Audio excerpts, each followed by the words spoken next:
record. Hello, everyone. Tuesday night training, and tonight's topic is bookings.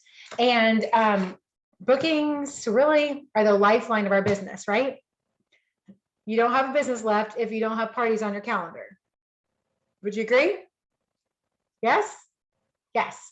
And I'll tell you what, bookings are one of those things where in my years with the company, when my calendar is not in place, really all aspects of my business are not in place.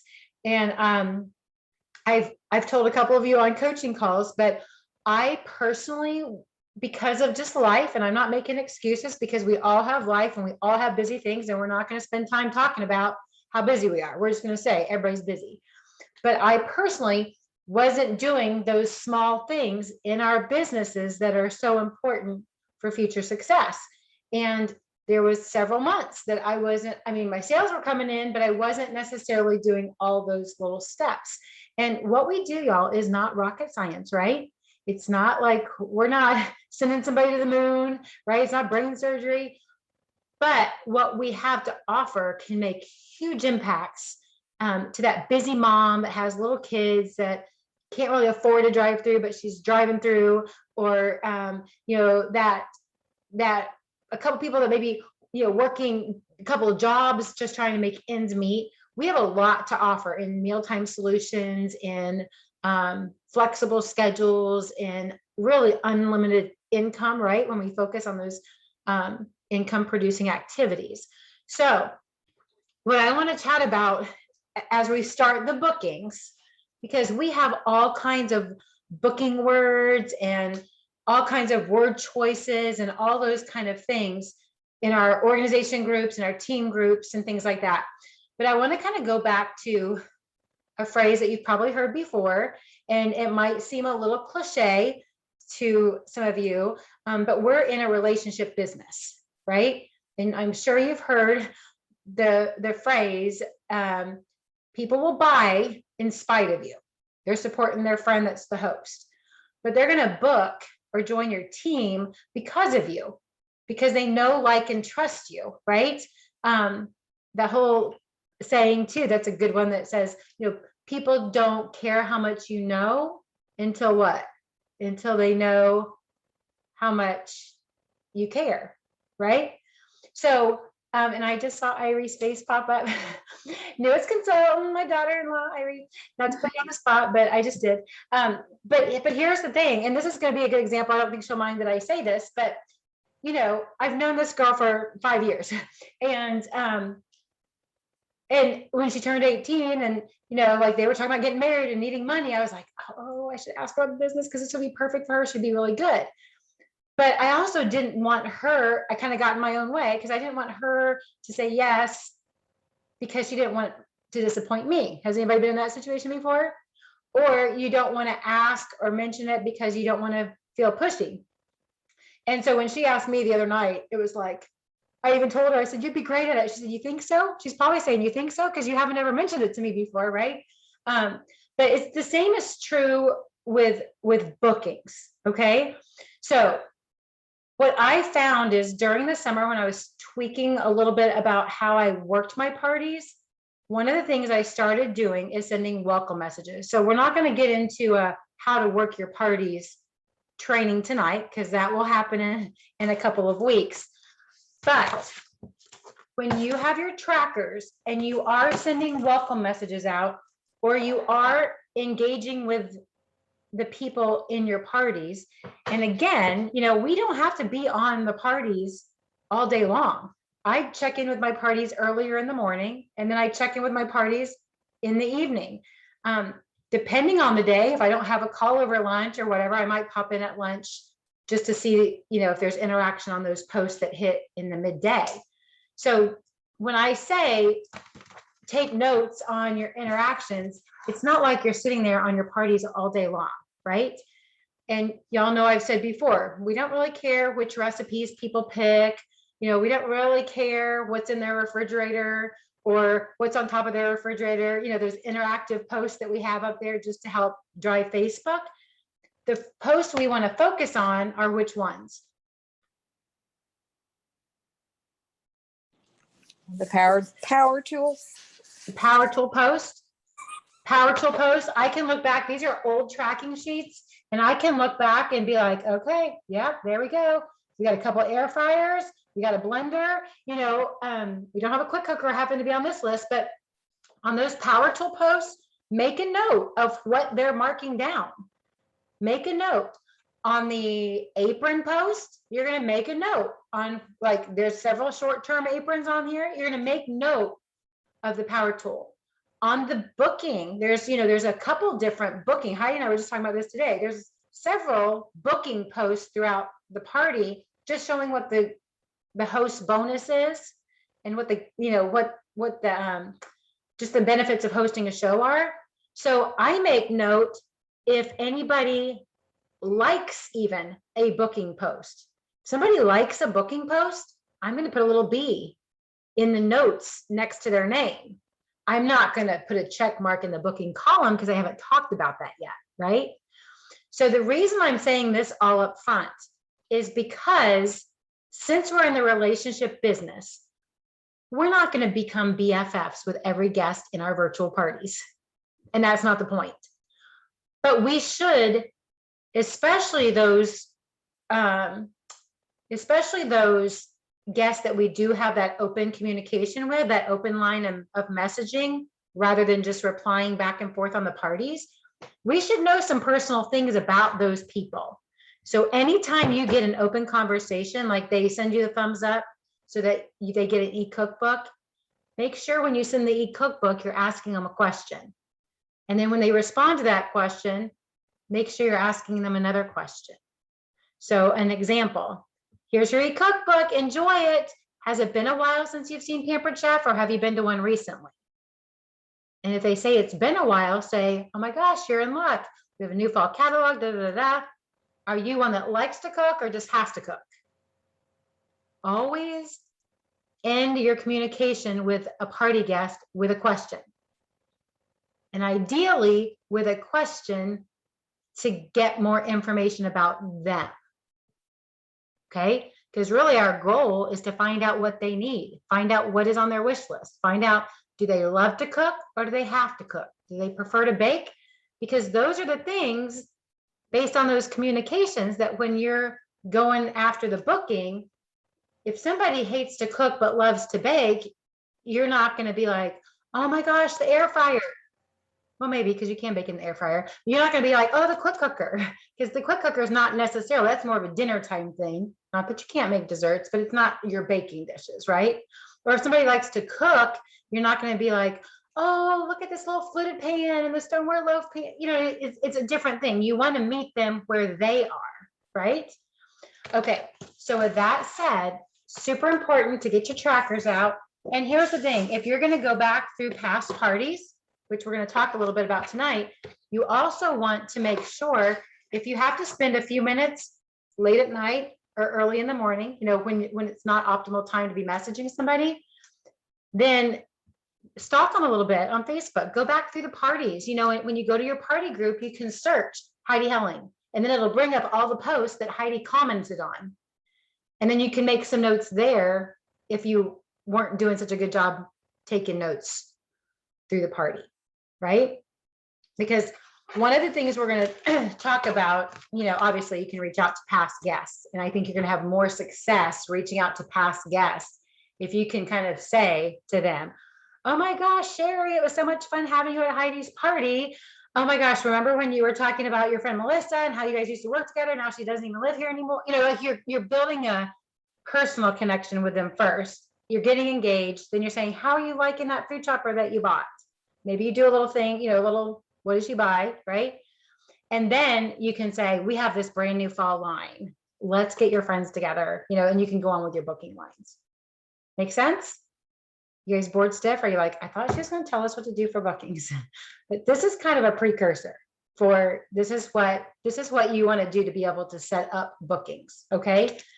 So let's talk now about where can we go for bookings. And I am going to talk about some things we're not going to put a lot of time on because we have talked about them before.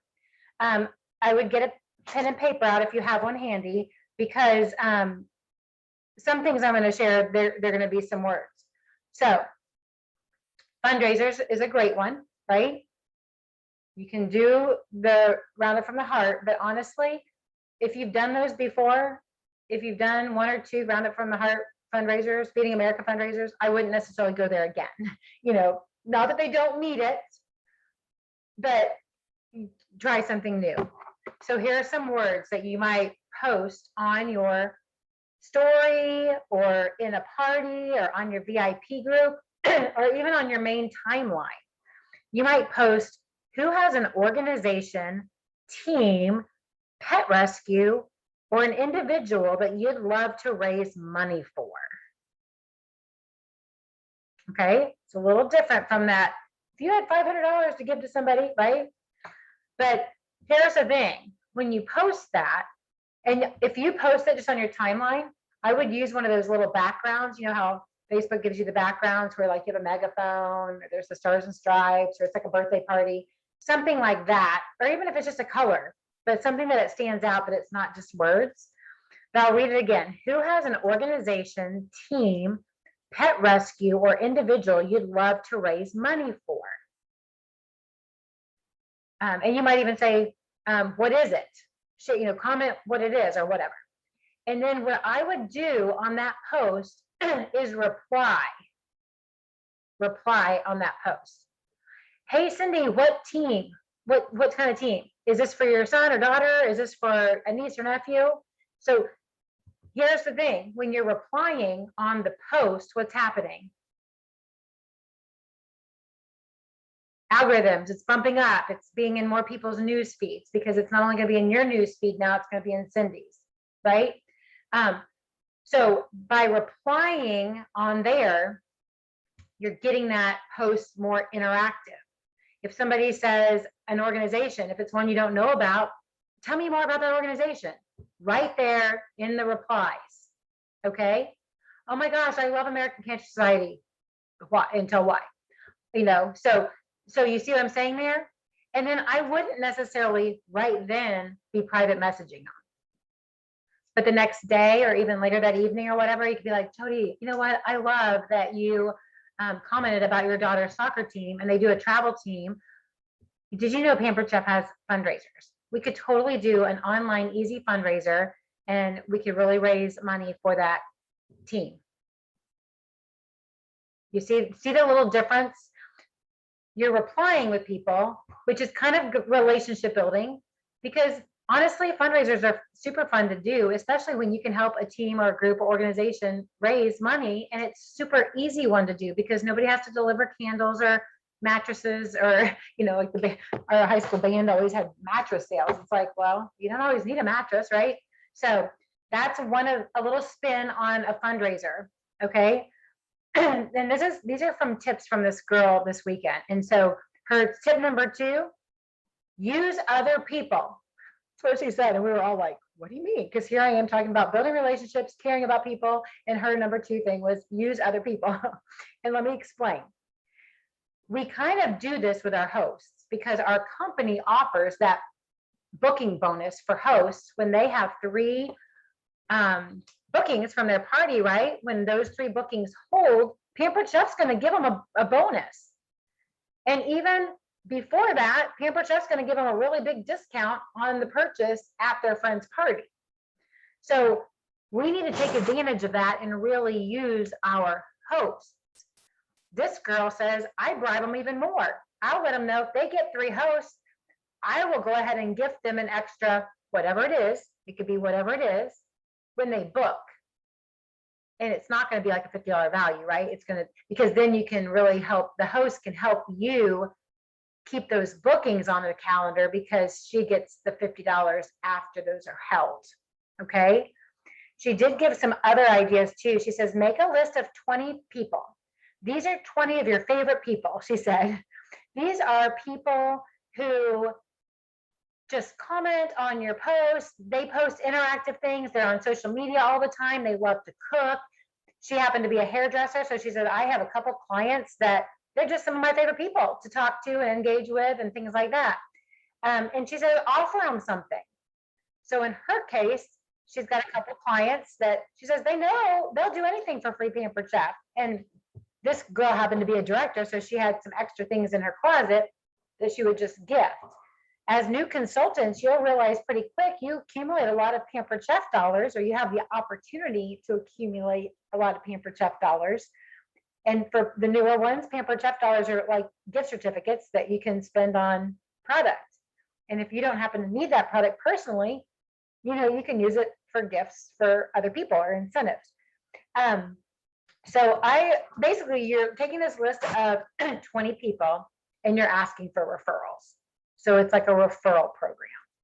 And I think Heidi and I was it Heidi? We were talking about that today, because when you're reaching out to somebody for a booking and maybe they're just not the party type, they're not hey, you know what, totally understand. Here's a recipe for you, right? Send them a link from your website to a recipe. And then you just say, hey, if you know somebody, and you can even say it like this, I have a great referral program. If you refer someone to me who books a party, you'll get a bonus gift at their party. And y'all, that bonus gift could be a rub or a seasoning that doesn't cost you. I'm getting some background noise, I'm not sure where. And it could be an e-cookbook technically, and you can say, well, this is normally my gift, but you can upgrade, things like that. So basically the use other people is to ask for referrals. And if y'all have questions or want to talk more about how to ask for referrals without being like the insurance guy, let me know, or start a little thread in our org group, and we can kind of share different ideas on that asking for referrals. But a lot of people have really grown their businesses, even back in the cooking show days, with the referral program. Okay. Now this third one, this kind of goes back to, excuse me, I would not recommend this for brand new consultants or consultants that don't have many Pampered Chef dollars. One of the ideas that she does is raffling off an electronic, or it doesn't even have to be electric. It could be a $25 something or other. But if you have a lot of Pampered Chef dollars, or if you have extra things in your cabinet, you can say, oh my gosh, my goal is to book 12 parties for October or November, or 10 parties for November. When I do that, I'm going to raffle off whatever. She said an air fryer or a quick cooker. Okay. Now, y'all know me. I'm all about, you don't want to give away the farm, right? You want to make sure what you're offering is making you money, not spending you money. So the thing is, if you only have 9 parties, you might want to, hey, I only need 1 party left. If you have 10 parties, if you have 10 parties and they're only minimum parties, right? That's $2,000. And you'd be hard pressed to have 10 parties in a month and average of $200. I mean, you'd be hard pressed. That's unusual. You'd probably more have, if you had 10 parties, you'd probably more have $5,000 or $6,000 in sales. And with that, you could raffle off something that you can purchase off of a sample, so it doesn't really cost you that. You can have it sent right to them if you're using Pampered Chef dollars. It could be, maybe you're just offering off a box of, we've done these surprise boxes before, a $50 surprise box, and it could be, again, some extra things that you have, right? Now, I think the fun part about this next one is that it's different, and you could kind of partner it with that raffle if you're doing like a raffle where you need X amount of parties. And this is a BYOB booking tip. Bring your own buddy. Now, our organization, I mean, there might be some people in our organization that do block parties. I've tried them. They didn't work for me. I prefer individual parties. But this bring your own buddy is a kind of a little bit of a twist on that. And what she has done, and she's done this successfully, she's like, use the buddy system. Share, basically, it's like, for instance, how many have parties next week, scheduled for next week? Okay. So if you reach out to your host and say, oh my gosh, I have this fun idea. Do you have a buddy that you think would like to host a party too? We could do a buddy party. So background to you guys, it would be one party group and you'd have 2 links in there. Your host coaching would be a little different, right? Because you want them, they're going to likely have mutual friends, but they're also going to have other friends outside that person. Okay, outside of just the mutual friends. So you'd want to host coach them to each invite 40 people, or basically you want them each to have 20 people in the group that the other person doesn't know, in addition to their mutual friends. You see where I'm going here? Like it's 2 hosts. Could be a little friendly competition. It could just be fun.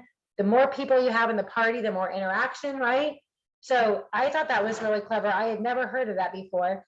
The thing that was hard for me about the block parties, when we would have 4 in a group, it always seemed like a couple of them would kind of fade into the distance anyway. But it seems like always a couple of them would kind of like egg each other on, or it would be fun to do that. And I'm like, this might be kind of fun because it is friends to begin with. So that's another option that you could offer. Any questions on anything that we've talked about so far? Okay, and y'all know in our organization group, we have a bunch of different words and word selections. And the last thing I want to share one more idea, or kind of just fine tune or tweak another idea that we've talked about before. And then I want to talk a little bit about your word choices. We've talked about the unparty. And you new people are probably like, what? Or maybe people, if you haven't heard that before, but the unparty is kind of like the old-fashioned catalog party. Back in the day, we did cooking parties, or the host would pass around catalogs at work, the neighborhood, the play groups, right? So there are a lot of people now that just aren't on social media much. They've left Facebook completely, right? They just don't want to, maybe they're on Facebook for a little bit, but they don't want to do a Facebook party. So by calling it an unparty, it gets attention. And basically, Shelby she was sharing, she's got one going on right now. She sent catalogs because this particular host goes to, she's at ball games with her kids. So she's around the community, so send those catalogs. You can't even put the party link, or even I was talking to Irie this week, and like you can print off a QR code of your party ordering link, print those off on a label, and put them on the catalog. So when a teacher takes it to work, all her friends have to do is scan that QR code, or that nurse in the break room, they just scan that QR code and it gets to their ordering link. Okay. Then you also text that host and email that host verbiage that they can either email or text to friends with the online ordering link. Great way to generate sales, and any sales you generate that way will be contacts you have for the future, for future bookings. Make sense? Okay. Now, I have kind of I think the most recent booking words that I posted out were not too long. And here's the thing. I've just had a couple of people, I have done the birthday bashes, y'all, from April, right? All the way through. I just did my October one. It was great. And the initial message is pretty lengthy because I'm explaining about the shared rewards and all this. And I almost hesitated not even sending a message to this one girl, because I think I met her at a networking event like 5 or 6 years ago. I'm not sure if I ever met her in person. We really don't have any relationship outside of that connection that we made years ago on Facebook. But I'm like, I'm going to be bold. I'm going to message her. So I messaged her. She was a younger girl, younger than me. And I messaged her. And the first thing she said is, oh my gosh, I can't read this now. I'll get back to you later. And I thought, well, that was interesting. But hey, she responded, right? Because we get used to hearing we get used to having a lot of crickets. And what's interesting is another one of my friends I graduated from high school with, so she's my age. She's like, oh girl, I'll have to get back to you. And so I was like, okay, that's 2 people that have just told me basically, I don't have time to read your message. And like I said, the message was longer than I would probably read too. If I had gotten that message, I probably would have not even read it either. And what's funny is some of my responses I got like after the party had even closed were, oh, I can't do anything else right now, but maybe after the first of the year. And I was like, well, if you really read my message, I wasn't asking you to do anything. And the party closed on Saturday, so we can't really do that. You can't join this party in October after the first of the year. So this girl then messaged me back and she said, hey, I can't do this right. I can't do anything right now, but your message is really long. Maybe tweak it a little bit so it's shorter and it just piques people's interest to keep the conversation going. I was like, hey, that's some really good advice. Like I liked that. And I have a new message I'm going to be sending out to my November hosts. And my thought is I send like 150 messages out for this birthday bash, and I get like 30 to 35 people in the party group, and they're usually about $2,000 commissionable sales. So it's totally worth it.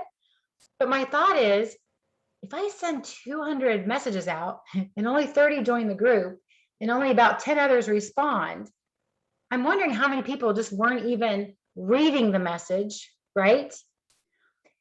And how many people didn't want to hurt my feelings by saying, hey, your message is too long.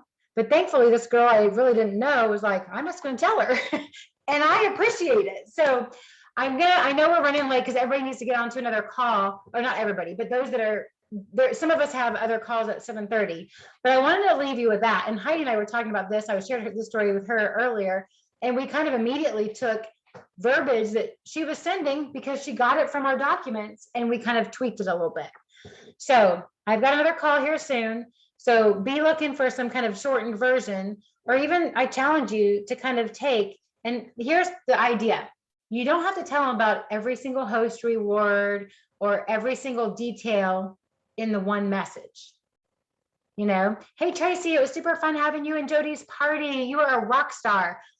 You were so much fun. Let's continue the fun with your friends and family, and share some more recipes and tips, and Jody would benefit too, and we can spoil your kitchen. You see, what do you think? You see, I'm not saying, oh, Tracy said October host can get stoneware, and when you get 650, you can get 2 pieces, and then you have the Crocs, and you have all this. You're not. People are going to be like, too much information.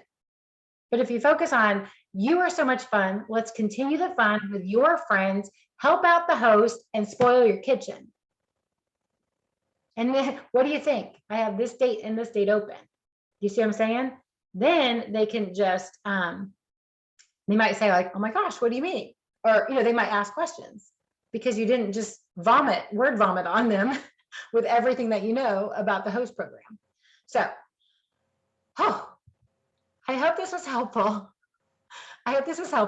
It's a little different than the typical, hey, here's some words to copy and paste, because I don't think that's what's going to really get it done right now. Right? You can take some words that you copy and paste after you say, hey, Sherry, how's your daughter doing at school? Or, like after you put something personal in there, you can paste. But anyway, let's set ourselves apart, be those people that care. And so then people will care about what we know, right? So, all right. Love you guys. Have a fantastic evening. Message me if you have any questions, and enjoy your next meeting, those of you that have next meetings. All right. Bye, guys.